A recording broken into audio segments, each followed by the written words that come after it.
بسم اللہ الرحمن الرحیم الحمدللہ رب العالمین والصلاة والسلام علی سید الانبیاء والمرسلین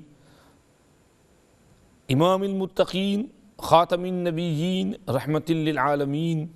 سیدنا و مولانا محمد وعلی آلہ و اصحابہ اجمعین اما بعد۔ محترم دوستو، بزرگوں، معزز ماں اور بہنوں، ہم شمائل ترمذی پڑھ رہے ہیں۔ خصائل نبوی حضرت شیخ الحدیث مولانا محمد زکریا صاحب نور اللہ مرقدہ وبرد مضجعہ کی شرح ہے، اس میں سے ہم پڑھتے جاتے ہیں۔ حضرت شیخ رحمۃ اللہ علیہ تو حضرت شیخ ہیں، حضرت کی باتیں کیا ہیں تو بہت اونچی باتیں ہوتی ہیں، بہت ڈیپ حضرت کہاں کہاں سے کیا کیا ڈھونڈ کے لاتے ہیں، تو ہم اس میں سے تھوڑا سا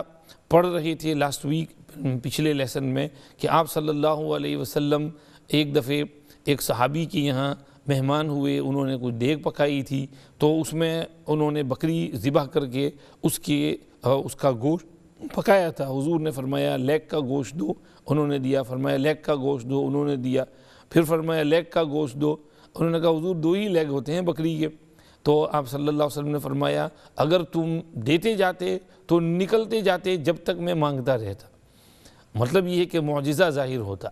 تو اس پر حضرت شیخ رحمۃ اللہ علیہ فرماتے ہیں کہ حضور کے یہاں کھانے پینے میں کثرت اور برکت کے بہت معجزات ہیں۔ نمونے کے طور پر 3 واقعات نقل کیے ہیں، میں اس میں سے پڑھ دیتا ہوں۔ فرماتے ہیں اس قسم کے واقعات حضور کی سوانح حیات میں بکثرت ملتے ہیں۔ چند واقعات قاضی عیاض مالکی نے شفا میں ذکر کیے ہیں۔ یہ الشفا باحوال المصطفیٰ بتعریف حقوق المصطفیٰ حضرت قاضی عیاض کی بہت اچھی کتاب ہے، عشق رسول سے بھری ہوئی کتاب ہے۔ تو اس میں سے حضرت یہ نقل فرماتے ہیں، حضرت ابو ایوب انصاری رضی اللہ عنہ نے ایک مرتبہ صلی اللہ علیہ وسلم کی اور حضرت ابو بکر صدیق رضی اللہ عنہ کی دعوت کی اور اتنا کھانا تیار کیا جو 2 آدمیوں کو کافی ہو جائے۔ حضور اکرم صلی اللہ علیہ وسلم نے ان سے فرمایا شرفائے انصار میں سے 30 آدمیوں کو بلا لاؤ، انصار کے شریف سرداروں میں سے 30 کو بلا کر لاؤ۔ وہ بلا کر لے آئے۔ ان کے کھانے کے بعد ارشاد فرمایا اب 60 اور آدمیوں کو بلا کر لاؤ۔ چنانچہ ان کے فارغ ہونے کے بعد اور کو بلانے کا حکم دیا۔ غرض 180 آدمیوں کو وہ کھانا کافی ہو گیا جو صرف 2 آدمیوں کے لیے پکایا گیا تھا۔ یہ اس کھانے میں کتنی برکت کہ 2 آدمیوں کا کھانا 180 آدمیوں کو کافی ہو رہا ہے۔ دوسرا قصہ، حضرت سمورہ ابن جندب رضی اللہ عنہ کہتے ہیں ایک مرتبہ حضور اکرم صلی اللہ علیہ وسلم کے پاس کہیں سے ایک پیالے میں گوشت آیا اور صبح سے لے کر رات تک مجمع آتا رہا اور اس میں سے کھاتا رہا، پھر بھی وہ گوشت ویسا کا ویسا ہی تھا، اتنا کا اتنا ہی تھا، اس میں کمی نہیں آئی تھی۔ یعنی یہ صحابی حضرت سمورہ کہہ رہے ہیں صبح سے لوگ آتے گئے کھاتے گئے، آتے گئے کھاتے گئے، آتے گئے کھاتے گئے، اور لوگ برابر سیر ہو کر کھاتے رہے اور وہ ویسا کا ویسا ہی تھا۔ آگے نمبر 3، حضرت ابو ہریرہ رضی اللہ عنہ کے پاس ایک تھیلی میں چند کھجوریں 10 دانوں سے کچھ زیادہ تھیں۔ حضور اکرم صلی اللہ علیہ وسلم نے ان سے دریافت فرمایا کچھ کھانے کو ہے؟ انہوں نے عرض کیا چند کھجوریں اس تھیلی میں ہیں۔ حضور اکرم صلی اللہ علیہ وسلم نے اپنے دست مبارک سے اس تھیلی میں سے تھوڑی سی کھجوریں نکالی اور ان کو پھیلایا اور دعا پڑھی، پھر فرمایا کہ 10 آدمیوں کو بلاتے رہو اور کھلاتے رہو۔ اس طرح وہ کھجوریں پورے لشکر کو کافی ہو گئیں اور جو بچیں وہ حضرت ابو ہریرہ رضی اللہ عنہ کو واپس کر دی گئیں، اور ارشاد فرمایا اس تھیلی میں سے نکال کر کھاتے رہنا، اس کو الٹ کر خالی نہ کر دینا۔ چنانچہ یہ اس میں سے نکال کر کھاتے رہتے تھے۔ حضرت ابو ہریرہ رضی اللہ عنہ کہتے ہیں کہ میں نے حضور اکرم صلی اللہ علیہ وسلم کے زمانے میں حضرات شیخین یعنی حضرت ابو بکر اور حضرت عمر کے زمانے میں اور حضرت عثمان غنی کی خلافت کے زمانے میں نکال کر کھائیں، اور اس میں سے اتنے وسق کی مقدار میں نے نکالی ہوگی، کھائی ہوگی۔ متفرق اوقات میں اس میں سے نکال کر صدقہ بھی کرتا رہا، جس کی مقدار کئی من ہو گئی ہوگی۔ لیکن حضرت عثمان کی شہادت کے حادثے کے وقت وہ کسی نے مجھ سے زبردستی چھین لی اور وہ مجھ سے جاتی رہی۔ حضرت عثمان رضی اللہ عنہ کی جب شہادت ہوئی ہے تو اس دن مدینہ منورہ میں کچھ عجیب کوہرام تھا، تو اس بھاگ دوڑ میں کسی نے وہ حضرت ابو ہریرہ رضی اللہ عنہ سے وہ کھینچ لی، چھین لی، اور اس کے بعد وہ برکت جاتی رہی۔ ورنہ وہاں تک، یعنی حضرت عثمان کی شہادت تو سن 35 ہجری میں ہوئی ہے، تو وہاں تک حضور کے زمانے میں اور اس کے بعد تقریباً 25-30 سال تک ابو ہریرہ اس تھیلی میں سے کھجور نکال کر کھاتے رہے، کیونکہ حضور نے کچھ پڑھ کر اس پر دم کر دیا تھا، اور اس میں سے اس لشکر نے بھی کھایا تھا، اور اس کے بعد ابو ہریرہ بھی کھاتے رہے، اور اس میں برکت ہی برکت ہوتی رہی۔ اب یہ جو اس میں تھوڑا سا کھانا ہے اور اس میں لوگ اتنے سارے صبح سے شام تک کھاتے رہتے ہیں اور کھجور نکلتی رہتی ہے، یہ کیا ہے؟ یہ میں نے شاید پہلے سمجھایا تھا کہ اصل دنیا بنانے والے خالق مالک رازق کون ہیں؟ اللہ رب العزت والجلال۔ تو وہاں پر جو کھانا اللہ کا نام لے کر بسم اللہ بول کر اٹھایا گیا، تو اللہ رب العزت والجلال اس کو فوراً ریپلیس کر دیتے ہیں۔ تو آپ نے جو لقمہ نوالا اٹھایا ہے یا جو کھجور نکالا ہے، تو اللہ اس کی جگہ اس کو ریپلیس کر دیتے ہیں۔ اب ظاہر ہے کہ وہ بھلے چھوٹی سی تھیلی ہو، لیکن جب اس میں سے نکالتے رہیں اور ریپلیس ہوتا رہے، نکالتے رہیں ریپلیس ہوتا رہے، تو وہ ختم ہی نہیں ہوگا، وہ بالکل سمجھیے فل ہی فل رہے گا۔ اب مثال کے طور پر دیکھو، ابھی ہم گاڑی میں آئے تو میرا موبائل جو ہے وہ اس کی بیٹری ڈاؤن تھی، تو میں نے اس کو چارجر پہ لگا دیا اور اس کے ساتھ میں اس کو یوز کرتا رہا، تو وہ چارجنگ بھی ہو رہا ہے اور سمجھیے یوز بھی ہو رہا ہے۔ اب میں استعمال بھی کرتا رہا، چارج بھی کرتا رہا، اور یہاں جب پہنچا ہوں تو وہ فل چارج ہے۔ تو وہ کیوں؟ اس لیے کہ اس میں جتنا ہم یوز کر رہے ہیں اتنا چارجنگ بھی ہو رہا ہے۔ بس اسی طرح سے اس میں سے جو ہم کھانا لے رہے ہیں تو وہ کھانا ریپلیس ہو رہا ہے اللہ کی طرف سے، تو اس لیے اس کھانے میں یہ برکت، اور یہ جو کھانا ریپلیس ہو رہا ہے، جو اس میں برکت ہو رہی ہے، یہ کس کے طفیل میں؟ یہ سرکار دو عالم صلی اللہ علیہ وسلم کے طفیل میں، ان کی دعا کے طفیل میں، اس لیے یہ ان کا معجزہ ہوا کہ ان کے ہاتھ پر ظاہر ہوا۔ اگر کسی اللہ کے نبی کے ہاتھ پر اس قسم کا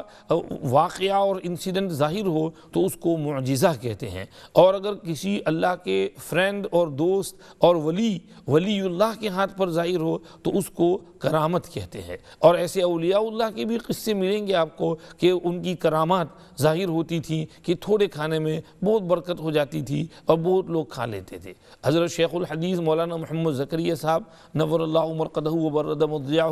ہمارے یہاں دارالعلوم بری میں تشریف لائے تھے پہلی دفعہ سپٹمبر 1979 میں، تو ہمارے حضرت مولانا یوسف مطالعہ صاحب دامت برکاتہم مد فیوزہم علی اللہ مراتبہم فرماتے ہیں کہ حضرت کے تشریف لانے سے پہلے ایک چھوٹے سے کمرے میں تھوڑا سا راشن لا کر کے رکھ دیا تھا، کچھ آٹا، چاول، تیل، اس طرح کا سامان، اور پھر کچن والوں کو بول دیا کہ یہاں سے لیتے رہو، استعمال کرتے رہو۔ اب اس وقت تو اندازہ نہیں تھا کہ اتنے سارے مہمان آئیں گے، لیکن اچانک بہت مہمان آتے تھے حضرت کی برکت سے۔ اب اس میں سے وہ لوگ نکال کر کے وہ یوز کرتے رہتے تھے۔ حضرت آئے، 10 دن قیام فرمایا، مہمان بھی بہت آئے، کھلایا پلایا، اور الحمدللہ وہ اس سامان میں بہت برکت ہوئی، یعنی جیسے وہ سامان جیسا کا ویسا ہی ہے، کوئی اس میں مزید ڈالنے کی ضرورت نہیں پڑی۔ تو یہ اللہ والوں کی برکت ہے کہ ان کے وجود کی برکت سے اللہ رب العزت والجلال کھانے پینے کی اشیاء میں بہت برکت دے دیتے ہیں۔ تو یہ اللہ سب کچھ کرنے والے ہیں،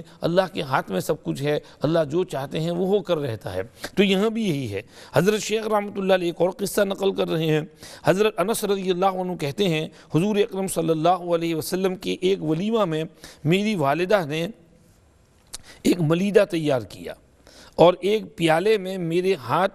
حضور اکرم صلی اللہ علیہ وسلم کی خدمت میں بھیجا۔ حضور اکرم صلی اللہ علیہ وسلم نے فرمایا کہ اس پیالے کو رکھ دو اور فلاں فلاں شخص کو بلا لاؤ اور جو تمہیں ملے اس کو بھی بلا لینا۔ میں ان لوگوں کو بلا کر لایا اور جو ملتا رہا اس کو بھی میں بھیجتا رہا کہ جاؤ حضور بلا رہے ہیں۔ حتیٰ کہ تمام مکان اور اہل صفہ کے رہنے کی جگہ سب آدمیوں سے پر ہو گئی۔ حضور اکرم صلی اللہ علیہ وسلم نے ارشاد فرمایا 10 آدمی حلقہ بنا کر سرکل بنا کر بیٹھتے رہیں اور کھاتے رہیں۔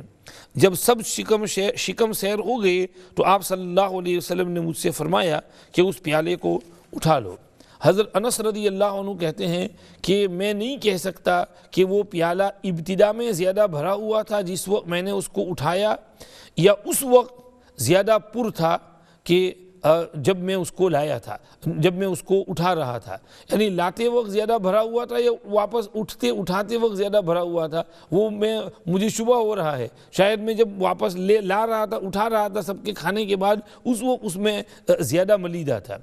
مطلب یہ ہے کہ اس قسم کے بہت سے واقعات آپ صلی اللہ علیہ وسلم کے ساتھ پیش آئے ہیں جس میں کھانے میں بہت برکت ہوئی۔ قاضی ایاز مالکی رحمۃ اللہ علیہ فرماتے ہیں کہ یہ واقعات بڑے بڑے مجموعوں میں پیش آئے ہیں۔ ایسے واقعات کو خلاف حقیقت کہنا بہت زیادہ دشوار ہے۔ جو لوگ ان واقعات میں شریک تھے وہ خلاف واقعہ اور خلاف حقیقت نقل کرنے پر خاموش نہیں رہ سکتے تھے۔ اگر کوئی غلط بات ہوتی تو وہی صحابہ ان واقعات کی تردید کر دیتے، اور وہ تو بہت حق بولنے والے تھے، لیکن کہیں پر بھی کسی نے اس طرح کے کسی واقعے کی تردید نہیں کی۔ معلوم ہوا کہ یہ بالکل سچے قصے ہیں اور اس کی بالکل حقیقت ہے، اور سمجھیے کہ صحیح روایتوں سے اس کو نقل کیا گیا ہے۔ یہ ہم نے صرف چند واقعات اس کے نقل کیے کہ آپ صلی اللہ علیہ وسلم کی برکت سے کھانے پینے کی اشیاء میں بہت برکت ہو گیا، پانی میں بہت برکت ہو گئی۔ جیسے تھوڑا پانی بہتوں کو کافی ہو گیا،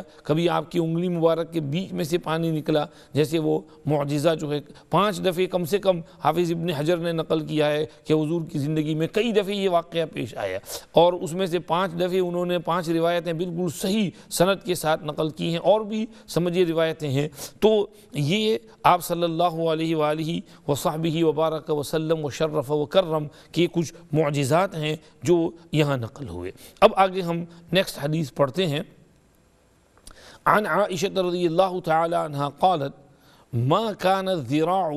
احب اللحم الى رسول اللہ صلی اللہ علیہ وسلم ولكنه كان لا يجد اللحم الا غبا وكان يعجل اليها لانه اعجلها نضجا۔ حضرت عائشہ صدیقہ رضی اللہ عنہا و ارضاہا فرماتی ہیں کہ بونگ کا گوشت کچھ لذت کی وجہ سے حضور صلی اللہ علیہ وسلم کو زیادہ پسند نہ تھا، بلکہ گوشت چونکہ آپ کو گاہے گاہے آپ کے یہاں پکتا تھا، اور یہ گوشت جلدی گل جاتا ہے، پک جاتا ہے، اس لیے حضور پاک صلی اللہ علیہ وسلم اس کو پسند فرماتے تھے تاکہ جلدی سے فارغ ہو کر اپنے مشاغل عالیہ میں، اپنے کام کاج میں مصروف ہو جائیں۔ حضرت عائشہ رضی اللہ عنہ کی بات بالکل واضح ہے، فرماتی ہیں کہ آپ صلی اللہ علیہ وسلم کا دست کو اور لیگ کے گوشت کو پسند کرنا، یہ جو متعدد روایات سے آپ نے پیچھے پڑھا، تو وہ سمجھیے کہ حضرت عائشہ اس کی نفی کرتی ہیں کہ کچھ مرغوب نہیں تھا۔ اب یہاں تعارض ہو گیا، پیچھے تو کہا تھا وَكَانَتْ تُعْجِبُهُ الذِّرَاعُ کہ حضور کو زرع مرغوب تھا، اور حضرت عائشہ رضی اللہ عنہ کہتی ہیں کہ سب سے زیادہ محبوب گوشت نہیں تھا۔ تو ہو سکتا ہے دونوں میں جمع اس طرح ہو کہ یہ رغبت جو حضور کو تھی اس کی کئی وجوہات ہوں۔ اب حضرت عائشہ رضی اللہ عنہ نفی اس بات کی کر رہی ہیں کہ جو میلان خاطر اور اشتہا اور پسند اور شہوت کی حد تک درجہ ہے، جیسے بعض لوگ کھانے کے بہت شوقین ہوتے ہیں اور اس کے پیچھے ٹوٹ پڑتے ہیں، تو حضرت عائشہ رضی اللہ عنہ اس کی نفی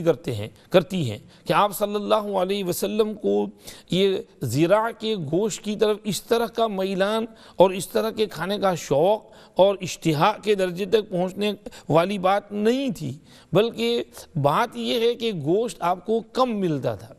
اور وہاں پر جو صحابی نے کہا وہ یہ کہتے تھے کہ آپ صلی اللہ علیہ وسلم کو دوسرے گوشت کے مقابلے میں یہ گوشت زیادہ پسند تھا،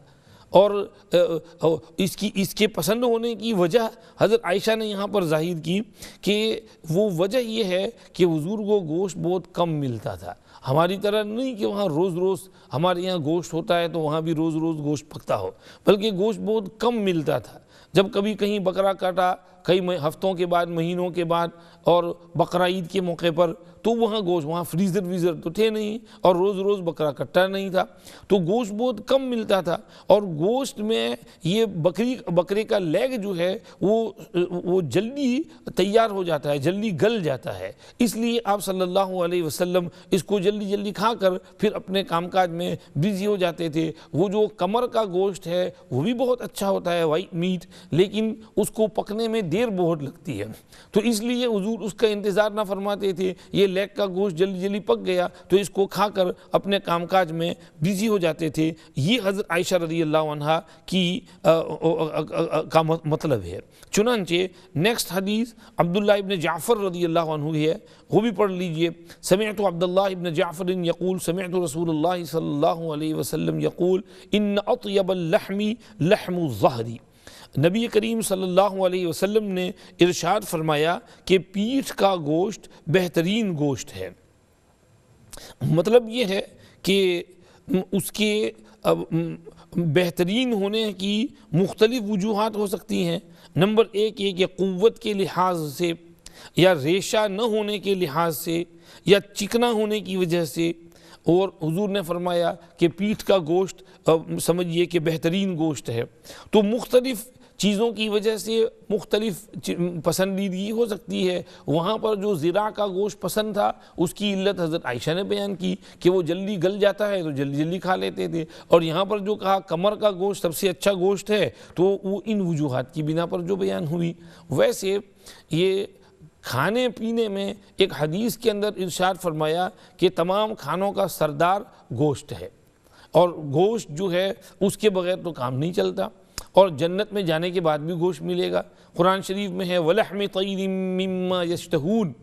کہ پرندوں کا گوشت ملے گا جس کو لوگ پسند کریں گے، تو وہاں پرندے کا گوشت بھی دیا جائے گا۔ اب یہاں کچھ لوگ گوشت کھانے پر اعتراض کرتے ہیں، تو اس کا جواب حضرت کہتے ہیں جی اعتراض کے معنی یہ ہیں کہ وہ کہتے ہیں کہ جی کسی جانور کا پاپ نہیں کرنا چاہیے، اور اپنے مفاد اور مقصد کے لیے کسی جانور کو قتل کر کے کھانا نہیں چاہیے، اور وہ سمجھیے کہتے ہیں جی ویجیٹیرین بننا چاہیے، صرف سبزی کھانی چاہیے، انڈا کھانا چاہیے، دال کھانا چاہیے، اور پالک کھانا چاہیے، باقی گوشت چکن وغیرہ نہیں کھانا چاہیے۔ تو حضرت مولانا قاسم نانوتوی رحمۃ اللہ علیہ نے اس کا جواب دیا ہے، فرمایا کہ بھئی ہم یہ دیکھتے ہیں کہ اللہ رب العزت والجلال اس دنیا کے خالق مالک ہیں، اور انسان، حیوان، چرند، پرند، مچھلی سب کچھ اللہ نے بنایا ہے، اور حیوانات میں ہم دیکھتے ہیں کہ دو قسم کے حیوانات ہیں، ایک وہ جو چیر پھاڑ کر کھانے والے ہیں جیسے شیر ہے، چیتا ہے، لیپرڈ ہے، اور درندے ہیں، تو ان کے دانتوں کو ہم نے دیکھا تو ان کے تیز دانت ہوتے ہیں، اور یہ سمجھیے کہ شکار کر کے کھاتے ہیں۔ اور دوسری طرف ہم نے دیکھا کہ جو ہمارے سے مانوس جانور ہیں جیسے بکری ہے، گائے ہے، بھینس ہے، اونٹ ہے، تو ان کے پاس شارپ ٹیتھ نہیں ہوتے، ان کے صرف سٹریٹ اور سیدھے دانت ہوتے ہیں، تو یہ ویجیٹیبل کھاتے ہیں، سبزی کھاتے ہیں، اور اس پر گزارا کرتے ہیں۔ اور انسان کو ہم نے دیکھا تو اس کے دونوں قسم کے دانت ہیں، سیدھے دانت بھی ہیں اور کینائن ٹیتھ بھی ہیں جو تیز ہوتے ہیں۔ تو اللہ پاک نے یہ قدرتی طور پر نیچرلی یہ اشارہ کیا کہ انسان کے لیے دونوں چیزیں کھانا ضروری ہیں، کہ اس میں پروٹین، وٹامن دونوں چیزوں کے اندر ہیں، تو سبزی وغیرہ بھی کھائے، ویجیٹیبل بھی، اور اس کو بھی کھائے، گوشت کو بھی، چکن کو بھی۔ تو یہ خود قدرت نے نظام ایسا بنایا ہے، تو قدرت کے نظام میں تبدیلی نہیں کرنی چاہیے، قدرت جیسا کہے ویسا کرنا چاہیے، اپنی عقل کے گھوڑے دوڑا کر سمجھیے کہ اس میں دخل گیری نہ کی جائے۔ بہرحال یہ حضرت مولانا قاسم نانوتوی رحمۃ اللہ علیہ نے اس کو سمجھیے کہ اس طرح سے سمجھایا ہے۔ ویسے ہر آدمی کا اپنا پرسنل چوائس ہے، گوشت کھانا کچھ فرض نہیں ہے، ہاں اتنا ہے کہ گوشت کو حلال سمجھنا فرض ہے، گوشت کو کوئی حرام نہ سمجھے، یا اللہ پر اعتراض نہ کرے کہ بھئی اللہ نے گوشت کو کیوں حلال کیا، کیوں جائز کیا، تو اس سے پھر ایمان خطرے میں پڑ جائے گا۔ اگر گوشت کو حلال سمجھے لیکن اپنے لیے جیسے جیسے کوئی آدمی مریض ہو، پرہیز کرے، کسی کو کولیسٹرول ہو اور اس کو بیف منع کیا گیا ہو اور وہ بیف نہ کھائے، احتیاط کرے، اگر لیمب نہ کھائے احتیاط کرے تو اس میں حرج نہیں ہے، وہ اپنے عذر کی وجہ سے ہے۔ لیکن یہ کہ اس کو مستقل مذہب بنانا اور گوشت کو حرام سمجھنا اور سمجھیے کہ اس قسم کا خیال رکھنا، یہ ایمان کو خطرے میں ڈالنے والی چیز ہے، کیونکہ اس میں اللہ پر اعتراض ہو جاتا ہے، تو اس سے احتیاط کیا جائے۔ اللہ پاک نے قرآن شریف میں جہاں جانوروں کا تذکرہ کیا ہے وہاں فرمایا ہے وَذَلَّلْنَاهَا لِيَأْكُلُوا مِنْ ثَمَرِهِ وَمَا عَمِلَتْهُ أَيْدِيهِمْ أَفَلَا يَشْكُرُونَ وہاں کہا، اور آگے یہاں پر سورہ یاسین میں کیا کہا وَمَن نُعَمِّرْهُ نُنَكِّسْهُ فِي أَفَلَا يَعْقِلُونَ مَا عَلَّمْنَاهُ الشِّعْرَ وَمَا يَنبَغِي لِيُنذِرَ مَنْ كَانَ حَيًّا وَيُحِقَّ قَوْلَ الْكَافِرِينَ أَوَلَمْ يَرَوْا أَنَّا خَلَقْنَا لَهُم مِّمَّا عَمِلَتْ أَيْدِينَا أَنْعَامًا فَهُمْ لَهَا مَالِكُونَ وَذَلَّلْنَاهَا لَهُمْ فَمِنْهَا رَكُوبُهُمْ وَمِنْهَا يَأْكُلُونَ وَلَهُمْ فِيهَا مَنَافِعُ وَمَشَارِبُ أَفَلَا يَشْكُرُونَ۔ ہم نے ان جانوروں کو تمہارا تابعدار بنایا تاکہ تم ان پر سواری کرو اور تم ان کا گوشت کھاؤ، اور تمہارے لیے اس میں شربت کی نہریں ڈال دی اور کچھ نفع کی چیزیں رکھ دیں۔ شربت کی نہروں سے مراد دودھ، کتنا بڑھیا شربت ہے، دودھ نہ ہو تو ہماری زندگی کا گزارا مشکل ہو جائے، چھوٹے بچے کیسے بڑے ہوں اور ہم لوگ چائے کیسے بنا کر پئیں، دودھ کے بغیر تو گزارا زندگی مشکل ہو، تصور نہیں کر سکتے دودھ کے بغیر زندگی کیسے گزرے۔ تو اس کو کہا مشارب، اور منافع اللہ نے کہا تم ان کے بالوں کو یوز کرتے ہو، ان کی سکن کو یوز کرتے ہو، لیدر نہ ہو تو لیدر کے شوز کہاں سے ملیں گے، اور لیدر نہ ہو تو لیدر کوٹ جیکٹ کہاں سے ملیں گے، اور لیدر گلوز کہاں سے ملیں گے۔ تو یہ سمجھیے کہ اللہ پاک نے اس میں ہمارے لیے فائدے کی چیزیں رکھی ہیں، تو اللہ نے جو نظام بنایا ہے اس نظام کو قبول کرنا اور اس کے مطابق چلنا یہ ضروری ہے، اور سمجھیے کہ یہ چیز ہے۔ بہرحال گوشت جو ہے تمام کھانوں کا سردار ہے، دنیا میں بھی سب سے لذیذ کھانا گوشت ہے، اور گوشت کے بغیر گزارا مشکل ہے۔ گوشت میں بہت سے ایسے وٹامنز اور پروٹینز ہیں جو ویجیٹیبلز میں نہیں ہوتے ہیں، تو اس کو ماڈریسی کے ساتھ کھانا چاہیے، ویجیٹیبل بھی کھانے چاہیے، انڈا بھی کھانا چاہیے، مچھلی بھی کھانی چاہیے، اور جو چیزیں اللہ نے حلال کی ہیں اس کو حلال سمجھنا چاہیے، جو اللہ نے حرام کی ہیں اس کو حرام سمجھنا چاہیے، اپنی طرف سے حلال حرام میں دخل گیری نہیں کرنا چاہیے۔ تو حضور کریم صلی اللہ علیہ وسلم نے یہاں فرمایا کہ سب سے لذیذ گوشت یہ کمر کا گوشت ہے، اور وائٹ میٹ جو چکن کا بھی وائٹ میٹ ہوتا ہے، سافٹ اور ٹینڈر ہوتا ہے، اور اسی طرح بکری کا جو کمر کا گوشت ہے وہ بھی بہت لذیذ اور اطیب اور عمدہ ہوتا ہے، تو اس لیے اس کے کھانے میں حرج نہیں ہے۔ اللہ پاک ہمیں ہمارے دین کی صحیح سمجھ عطا فرمائے، اور اللہ نے جو حلال کیا ہے اس کو حلال سمجھنا، جو حرام کیا ہے اس کو حرام سمجھنے کی توفیق عطا فرمائے، اور اللہ کے نبی صلی اللہ علیہ وسلم کو جو چیز پسند تھی اس کو پسند کرنے کی توفیق دے، اور اپنی خواہشات نفس کو شریعت کے تابع دار بنانے کی توفیق دے، اور سنت کے مطابق زندگی گزارنے کی اللہ ہمیں توفیق عطا فرمائے۔ اللہ ہم سب سے راضی ہو جائے۔ جزاکم اللہ، وآخر دعوانا ان الحمد للہ رب العالمین، وصلی اللہ وسلم علی سیدنا محمد وعلی آلہ واصحابہ اجمعین برحمتک یا ارحم الراحمین۔